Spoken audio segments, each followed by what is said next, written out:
जे प्रॉपर्टी जप्तीचा जे अर्ज आहे आरोपींचा, त्याच्यावर ऑर्डर होईल, सुनावणी होईल त्याची, आणि नक्कीच त्याचा निकाल 100% लागणार आहे असं मला वाटतंय. आणि जे निर्दोष मुक्तीचा जो अर्ज दिलेला आहे आरोपींनी, तर त्याची देखील सुनावणी होईल.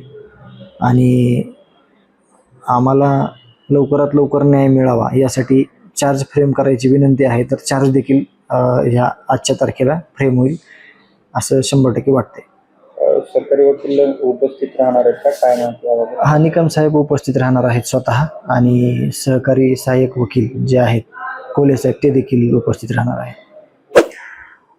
जे प्रॉपर्टी जप्तीचा जे अर्ज आहे आरोपींचा, त्याच्यावर ऑर्डर होईल, सुनावणी होईल त्याची, आणि नक्कीच त्याचा निकाल 100% लागणार आहे असं मला वाटतंय.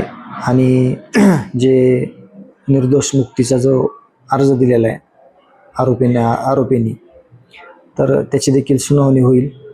आणि आम्हाला लवकरात लवकर न्याय मिळावा यासाठी चार्ज फ्रेम करायची विनंती आहे. तर चार्ज देखील ह्या आजच्या तारखेला फ्रेम होईल असं 100% वाटतंय. सरकारी वकील उपस्थित राहणार आहेत का, काय माहिती? हा, निकम साहेब उपस्थित राहणार आहेत स्वतः, आणि सहकारी सहाय्यक वकील जे आहेत कोले साहेब ते देखील उपस्थित राहणार आहेत.